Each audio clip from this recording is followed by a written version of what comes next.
할렐루야. 하나님의 크신 은혜와 사랑이 우리 가운데 충만한 줄 믿습니다. 오늘도 우리 주님 사랑에 힘입어 이 예배 자리에 오신 우리 성도님들 주님의 이름으로 환영하고 축복합니다. 오늘 말씀의 제목을 보시면 나는 대답하는 자입니다 이러는데요, 우리 앞뒤 옆에 계신 분들에게 이렇게 인사하면 좋을 것 같습니다. 하나님을 인정하는 것이 참된 지혜입니다. 우리 그렇게 한번 인사해 볼까요? 하나님을 인정하는 것이 참된 지혜입니다. 우리 하나님을 인정하는 것, 그 하나님을 경외하는 것, 오늘 이 자리에 나와서 예배하는 것이 참된 지혜인 줄로 믿습니다. 우리가 이제 한 2달 넘게 욥기에 있는 말씀을 함께 나누고 있는데요, 오늘 하고 이제 다음 주일까지 이렇게 욥기를 마무리를 하려고 합니다. 그리고 나서 우리 11월 달에는 감사에 대한 주제로 말씀을 함께 나누고요, 우리 2025년 이제 마지막 마무리할 때는 우리 주님께서 가르쳐 주신 기도, 주기도문을 우리가 같이 한번 살펴보며 또 이 한 해를 마무리하고자 합니다. 오늘도 이 말씀을 사모하는 저와 여러분들을 위해 우리 하나님께서 영의 양식으로 크신 은혜를 예비하고 계시는 줄 믿습니다. 영국의 중세 시대에 크누트라는 지혜로운 왕이 있었습니다. 그의 통치 아래 나라는 부강해졌고 백성들과 신하들은 이 왕을 존경했습니다. 어느 날 왕이 해변을 거닐고 있을 때에 신하들이 왕에게 이렇게 말했습니다. 왕이시여, 온 백성과 이 땅의 자연 만물도 왕의 명령에 복종합니다. 이 말을 들은 왕은 갑자기 의자를 가지고 오라고 명령했습니다. 그리고 바닷가 모래 위에 이 의자를 놓고 앉아 바다를 향해 외쳤습니다. 파도야, 내게로 오지 말라. 나에게서 멀리 떨어져라. 그렇게 소리를 몇 번이고 질렀습니다. 그러나 파도는요, 그대로 밀려와 왕의 몸을 덮쳤습니다. 이 모습을 본 신하들은요, 민망해서 어찌할 바를 몰랐습니다. 그때 왕이 이렇게 이야기를 합니다. 보라, 자연은 내 명령에 복종하지 않는다. 내 권세는 사람들 사이에서만 미칠 뿐이다. 오직 하나님만이 온 세상을 다스리신다. 잉글랜드사, 영국의 역사에 이제 실제로 기록되어 있는 그런 일화입니다. 이 이야기는요, 인간 권세의 한계를 깨닫고 하나님의 존재를 인정하는 것이 참된 지혜라는 것을 우리에게 가르쳐 주고 있습니다. 하늘을 나는 새도 떨어뜨린다, 이런 말이 있죠. 그 사람이 얼마나 큰 권력을 갖고 있는가, 이것을 비유적으로 이야기할 때 이런 말을 하지요. 그러나 정말로 누가 하늘을 나는 새를 떨어뜨릴 수 있겠습니까? 물론 총을 가지고 그 새를 조준을 해서 이렇게 쏜다면 몇 마리는 맞출 수 있겠죠. 떨어질지 모르겠으나 날아가는 새가 인간의 명령에 순종하겠습니까? 새를 보고 오라고 한다고 해서 오는 것도 아니고 가라고 말한다고 가는 것도 아닙니다. 인간의 권력에는 분명한 한계가 있다는 것이죠. 잠시 동안 주어지는 것이며 그 범위도 매우 제한적입니다. 소수의 사람만 따를 뿐이고 그것도 나에게, 자신에게 이익이 있을 때만 그런 것이죠.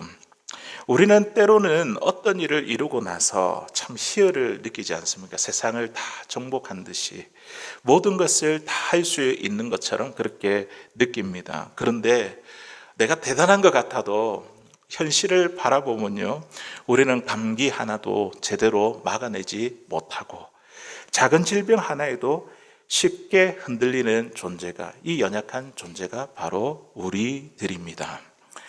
그렇기에 우리는요, 우리 자신의 한계를 인정하고 우리 위에 계시는 하나님을 인정하는 것이야말로 이것이 참된 지혜인 줄로 믿습니다.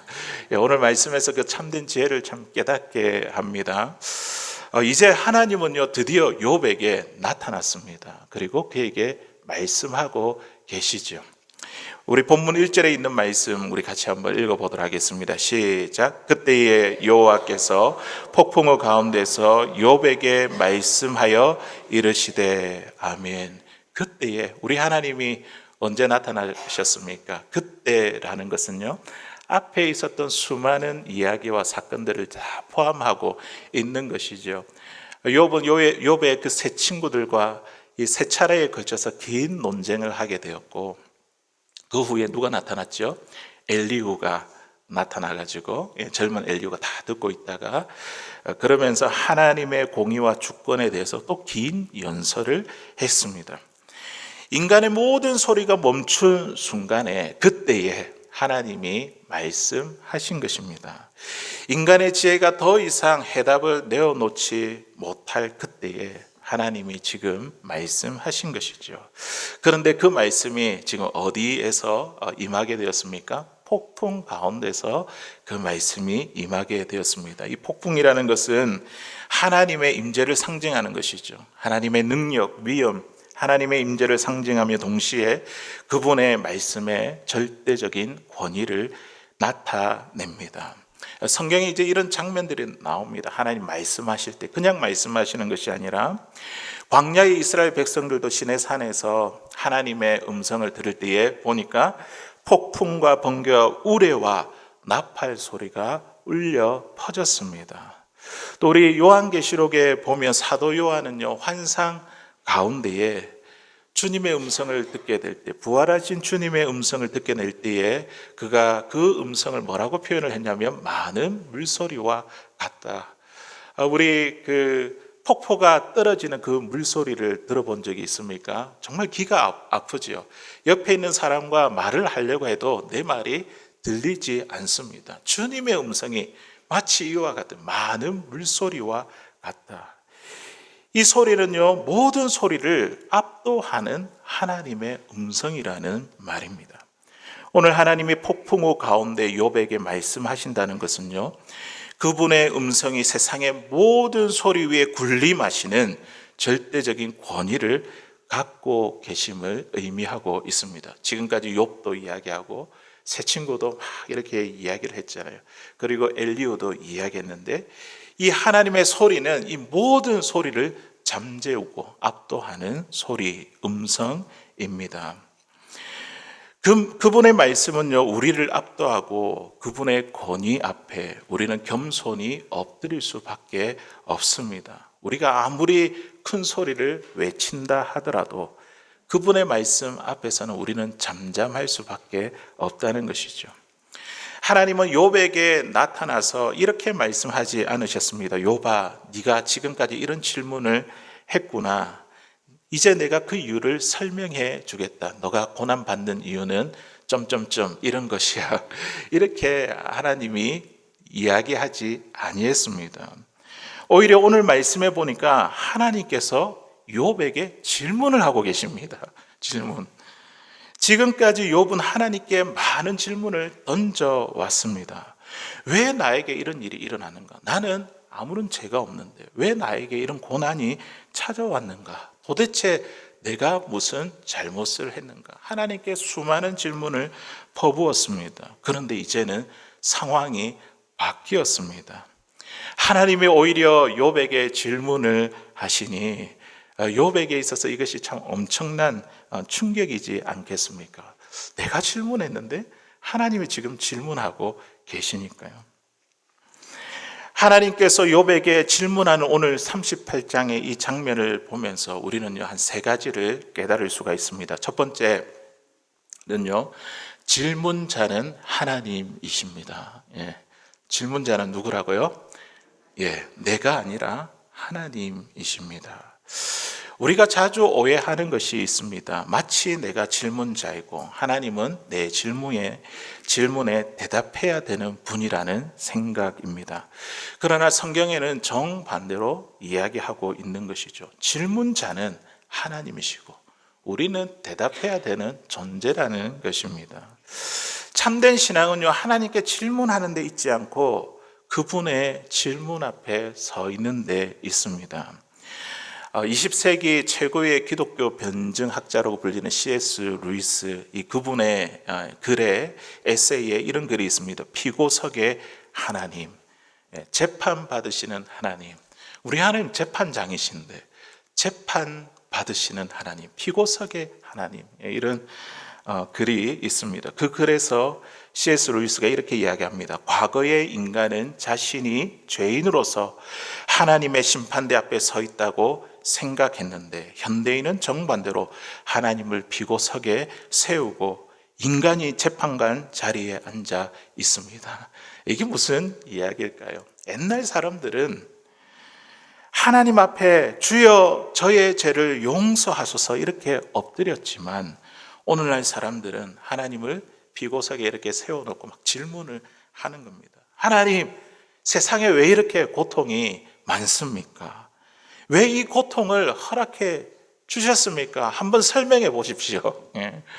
하나님의 자리와 우리의 자리가, 인간의 자리가 바뀌어 버렸다는 것이죠.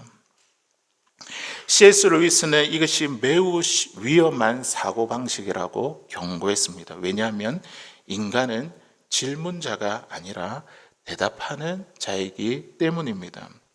예를 들어 우리가 이렇게 질문할 수 있겠죠. 내가 큰 병 가운데 있다고 한다면 하나님, 왜 나에게 이 병을 주셨습니까?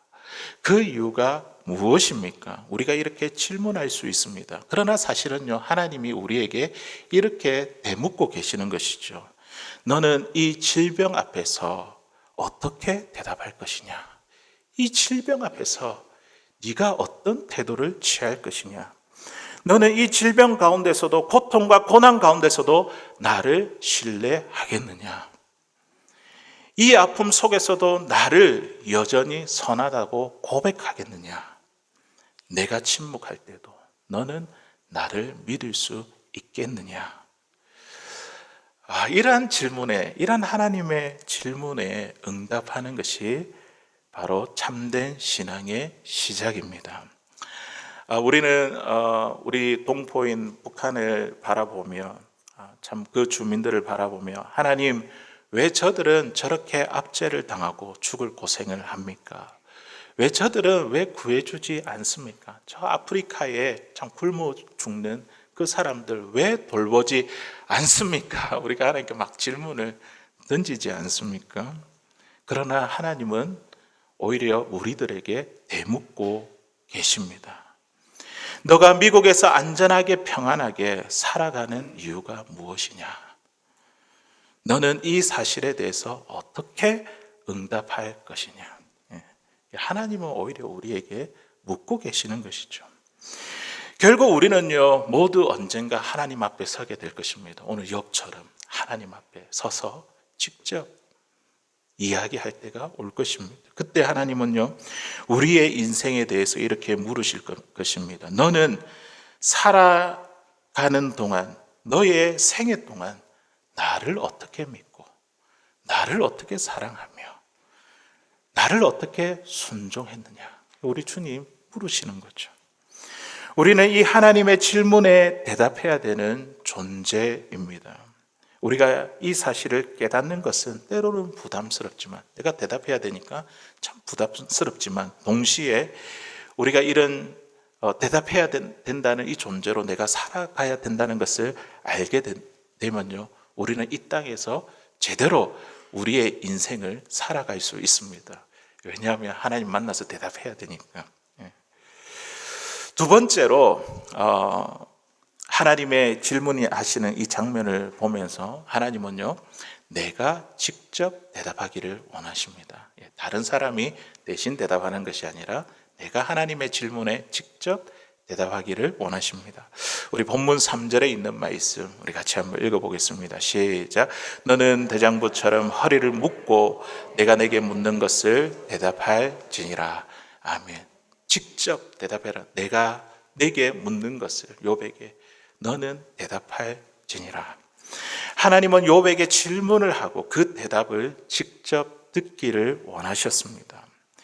욥과 하나님 사이에 다른 사람의 대답을 듣고 싶지 않으셨습니다. 하나님이 찾으시는 것은 바로 욥의 대답이죠. 다른 사람의 대답이 아니라 이거에 대해서 내가 직접 대답하기를 원하십니다. 우리는 종종 사람들과 대화를 나눌 때에 나의 약점을 감추기 위해 다른 사람의 생각을, 다른 사람의 말을 살짝 끼워 넣기도 합니다. 누군가의 말을 빌려서 이야기를 하고 그 상황을 탓하거나 다른 사람에게 책임을 돌릴 때도 있습니다. 그러나 하나님 앞에서는 그런 변명이 통하지 않는다는 것이죠. 내가 직접 말해야 되는 것이죠. 하나님은 오늘 분명히 말씀합니다. 너는 대답하라. 다른 사람의 대답이 아니라 우리가 직접 대답하는 말을 듣기를 원하십니다. 그러므로 신앙은요, 하나님과 나 사이의 관계죠. 하나님과 나의 문제입니다. 어떤 중간자도 대리인도 없습니다. 우리가 코로나 팬데믹 이후에 가난한 성도들이 참 많아졌습니다. 우리가 가난 이 표현 많이 들어봤지 않습니까? 이스라엘 백성들이 가나안 땅에 들어가는 그 가나안이 아니라 이 가나안을 거꾸로 하면 뭐죠?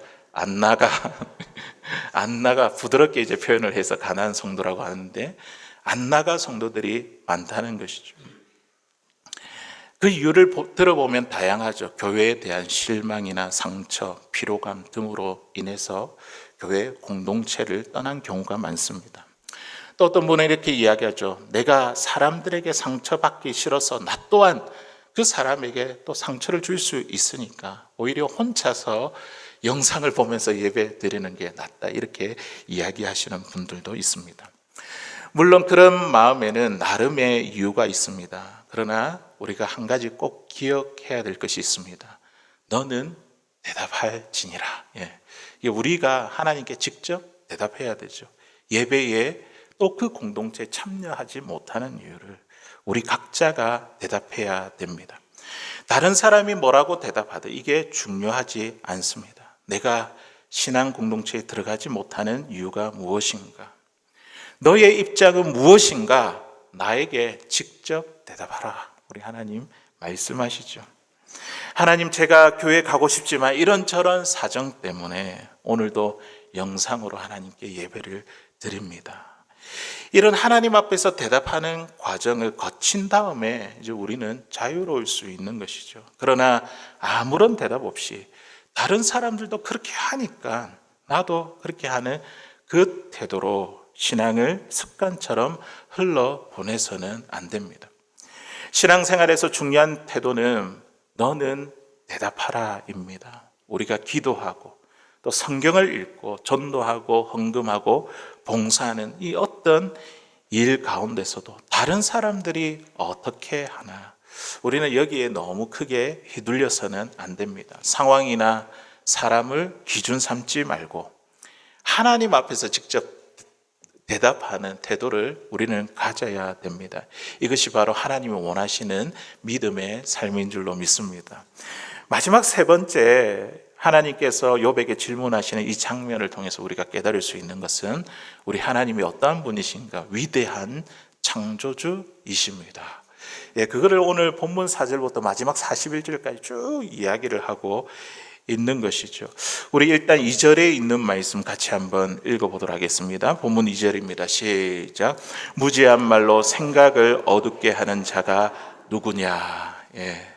우리 하나님께서 욥에게 나타나셔서 폭풍우 가운데서 말씀하실 때 제일 처음으로 꺼낸 질문이 무엇이냐면 무지한 말로 생각을 어둡게 하는 자가 누구냐. 이 욥이 그렇다는 것이죠. 무지한 말이라는 것은 지식 없는 말, 깨달음 없는 말을 뜻합니다. 즉 욥이 하나님의 뜻과 섭리를 알지 못한 채, 하나님을 제대로 알지 못한 채 하는 말을 하고 있는 그 사람은 누구인가? 이렇게 질문하시는 것이죠. 우리가 하나님께 드리는 질문은요, 종종 욥과 같이 무지하고 어둡습니다. 왜냐하면 우리는 우리도 모르게 나의 제한된 생각과 경험에 갇혀 있기 때문입니다. 우물한 개구리가 좁은 우물 속에서 세상을 완전히 볼 수 없잖아요. 보이는 그 틈이 그게 다잖아요. 그게 다라고 생각하는 게 이게 우리의 모습이죠. 인간은 자신이 경험한 또 생각하는 알고 있는 이 좁은 시야 안에서만 세상을 판단하려고 합니다. 그러나 하나님은요, 오늘 38장에 있는 말씀을 보니까 우리의 시야를 넓히라고 말씀하십니다. 4절 이제 이하로부터 나오는 41절까지 나오는 말씀을 보면요, 하나님은 땅과 바다와 또 하늘과 별 등 대자연과 그 안에 살아가는 모든 피조물을 보라고 그렇게 말씀하십니다. 그 속에는요, 인간의 상상을 초월하는 하나님의 능력과 지혜가 담겨 있기 때문입니다. 이것을 보고 우리의 눈을, 시야를 넓히라는 것이죠. 오늘 본문의 말씀에서 몇 가지 예를 한번 살펴보겠습니다. 우리 4절에 있는 말씀 우리 같이 읽어보겠습니다. 시작. 내가 땅에 기초를 놓을 때에 내가 어디에 있었느냐? 내가 깨달아 알았거든 말할지니라. 아멘. 우리 하나님의 질문, 여기서부터 이제 수많은 질문들이 막 이렇게 욥에게 질문하게 되는데요. 먼저 이렇게 말씀은 내가 땅에 기초를 놓았을 때에 네가 어디에 있었느냐? 땅에 기초를 놓았다. 이게 무슨 말이죠? 언제를 말하는 것이죠? 하나님이 세상을 창조했을 때예요. 와, 우리 하나님의 질문 굉장히 우리의 질문과는 차원이 다릅니다. 우리는 눈에 보이는 그 현상을 가지고 하나님께 질문을 하는데 하나님은 우리가 생각하지 못하는 세상을 지었을 때에, 창조했을 때, 태초에 너는 어디에 있었느냐? 하나님은 그런 분이시라는 거죠. 우리는 흔히 누구 때문에, 무엇 때문에 이렇습니까? 하나님께 질문을 합니다. 그래서 너가 잘했다, 너가 잘못했다며 그렇게 따집니다. 그러나 하나님은요, 그 질문이 어디로 올라갑니까? 태초로 거슬러 올라가서 너는 그때에 어디에 있었느냐? 우리는 어디에 있었죠? 그때에 없었습니다. 없었습니다. 존재하지 않았습니다. 아무것도 존재하지 않은 그때에 하나님은요, 세상을 창조하셨습니다. 그런 하나님의 생각과 마음을 알겠느냐는 것이죠. 내가 세상을 창조할 때 네가 어디에 있었느냐? 이렇게 질문한 이유는요, 내가 너의 인생을 창조하지 않았느냐? 욥아, 내가 너의 인생을 창조하지 않았느냐? 고난으로 인해 너의 인생의 기초가 흔들려도 그것마저도 내 계획 안에 있지 않느냐? 내가 세운 인생의 기초를 가지고 욥 네가 스스로 단정하는 것이 옳은 것이냐? 너가 먼저이냐? 아니면 내가 먼저이냐? 하나님이 있고 너가 있는 것이 아니냐? 이 질문에 대답하라는 것이죠. 하나님이 이렇게 질문하시면 우리는 어떻게 대답할 수 있겠습니까? 아무 말도 못할 것 같아요. 그러면서 하나님은 계속해서 질문을 합니다. 바다가 어떻게 생겼는지 아느냐? 누가 그 바다를 그 자리에 두었느냐? 그 파도가 어느 이상으로 밀려오지 않게 한 이 한계를 누가 정했느냐? 이렇게 질문하십니다. 우리의 생각과 경험으로 만물보다 크신 그 하나님을 우리가 제한할 수 없다는 것이죠. 우리가 하나님을 안다 해도 얼마나 알겠습니까? 이제 발톱의 때만큼 우리가 하나님을 안다고 해도 제대로 알지 못하는 것이죠. 제가 한국에서 이제 여름 휴가를 받았을 때에 우리 부모님들과 함께 이제 모래사장에 텐트를 치고 야영을 한 적이 있습니다. 저희 아버지께서 낚시를 참 좋아하셔서 이제 저도 그 아버지 따라 낚시하고 한밤중에도 낚시줄을 던지고 그렇게 했던 기억이 있는데요.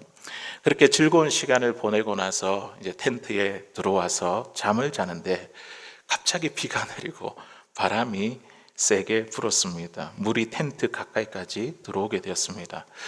텐트 밖에 사람들은 막 소리치는 거죠. 갑자기 놀라서 허겁지겁 텐트를 철수했던 그때의 기억이 있습니다.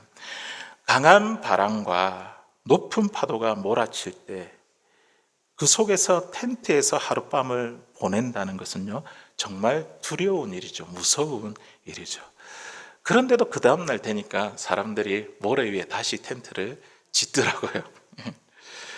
어떻게 사람들이 이 바다가 바로 앞에 있고 그리고 모래사장이 근처인데 이렇게 텐트를 치고 한밤중에 아무 일 없듯이 그렇게 자고 그렇게 즐기면서 그 밤을 보낼 수 있을까? 그 이유가 무엇입니까? 그것은 바로 하나님께서 바다를 창조하시고 육지와 바다 사이의 경계를 정하셨기 때문입니다. 그러니까 모래사장 위에다가 텐트를 짓고 야영을 하는 것이 아니겠습니까? 본문 11절에 있는 말씀을 보니까 이 이야기를 그대로 하고 있는 것이죠. 우리 11절에 있는 말씀 우리 같이 한번 읽어보겠습니다. 시작. 이르기를 내가 여기까지 오고 더 넘어가지 못하리니 내 높은 파도가 여기서 그칠지니라 하였노라. 아멘. 우리 하나님은요, 이 파도도 생각하고 있습니다. 예. 우리는 지금 살면서 파도 생각하고 있습니까? 덴버는 바닷가가 없으니까 아예 생각 안 한 지 오래될 것 같아요. 하나님은 지금도 그 파도의 경계 어디까지 칠 것인가 그것을 이렇게 계획하고 생각하고 다스리고 계십니다. 이어서 하나님은요, 욥에게 너가 언제 어디서 태어나겠다고 그 시간과 장소를 정했느냐. 우리가 시간과 장소를 정해놓고 태어나신 분 계십니까? 예. 우리의 생일 어떻게 알죠? 우리가 스스로 알지 못하고 부모님이 가르쳐 주니까 우리가 알지 않습니까? 예. 누가 홍수를 보냈는지, 번개를 치는지, 이슬을 내리고 얼음을 얼게 하며 서리가 오게 하는지 하나님은 물었습니다. 하늘의 별들 누가 만들고 그 궤도를 정했으며 인도했는가? 그것이 제멋대로 움직이지 않고 나는 그것을 다스린다. 나는 땅과 바다와 온 우주를 다스린다. 하나님이 다스리시는 무한한 세계 안에 바로 너가 있는 것이다. 욥이 있는 것이다. 우리가 있는 것이죠. 그것을 알라고 말씀하셨습니다. 이렇게 위대하신 하나님은 또한 얼마나 자상하십니까? 동물들의 세계를 보십시오. 우리는 아무런 관심이 없습니다. 이 동물들이 어떻게 먹고 자고 사는지 우리에게는 아무런 관심이 없습니다. 그런데 그 동물들에게 또 사자에게 누가 양식을 줍니까? 누가 까마귀 새끼가 깍깍거리며 양식을 달라고 할 때 그 입에 양식을 넣어 줍니까? 41절에 있는 말씀 우리 같이 읽어보겠습니다. 시작. 까마귀 새끼가 하나님을 향하여 부르짖으며 먹을 것이 없어서 허우적거릴 때에 그것을 위해 먹이를 마련하는 이가 누구냐? 하나님이시라는 거예요. 우리는 까마귀 새끼 아무 생각하지 않습니다. 그런데 하나님은요, 지금도 그들을 먹이고 입히시고 살리신다는 것이죠. 하나님은 새 한 마리까지도 먹이시는 분이십니다. 우리 하나님은요, 위대한 창조주이십니다. 사랑하는 성도 여러분, 오늘 우리 하나님은요, 욥에게 나타나셔서 폭풍우 가운데서 직접 말씀하셨습니다. 그분의 음성은 모든 소리를 압도하는 권위의 음성이었고 바다의 경계를 정하시며 새 한 마리까지도 돌보시는 전능하신 창조주이십니다. 그 하나님이 오늘 바로 저와 여러분들에게 이렇게 묻고 계십니다. 너는 대장부처럼 허리를 묶고 내가 내게 묻는 것을 대답할지니라. 대답할지니라. 우리는 질문하는 존재가 아니라 대답하는 존재입니다. 하나님은 오늘도 우리가 당하고 있는 고난, 이해할 수 없는 그 상황, 여기에 대해서 이렇게 질문하고 계십니다. 너는 이 고난을 통해 무엇을 보느냐? 그런 가운데서도 여전히 너는 나를 신뢰하느냐? 너는 이 고통 가운데서도 감사할 수 있겠느냐? 너는 이 질병을 통해서 누구를 위로할 수 있겠느냐? 그럴 때 우리는 어떻게 대답할 수 있죠? 어떻게 대답해야 됩니까? 고난을 통해 주님의 뜻을 배우겠습니다. 이해되지 않아도 주님을 신뢰하겠습니다. 제 아픔이 누군가의 상처를 감사주는 통로가 되겠습니다. 고난 가운데서도 예배를 멈추지 않고 선하신 하나님을 신뢰하며 예배하겠습니다. 내가 하나님께 감사로 응답하겠습니다. 이것이 바로 하나님 앞에 우리가 드리는 참된 대답인 줄로 믿습니다. 오늘 우리가 하나님 앞에서 질문자가 아니라 대답하는 자로 살아가는 저와 여러분들 될 수 있기를 바랍니다. 내 자신의 한계를 깨닫고 위대한 창조주이신 그 하나님을 인정하는 그 삶을 살아가게 되는 사랑하는 저와 여러분들 다 될 수 있기를 주의 이름으로 간절히 소원합니다.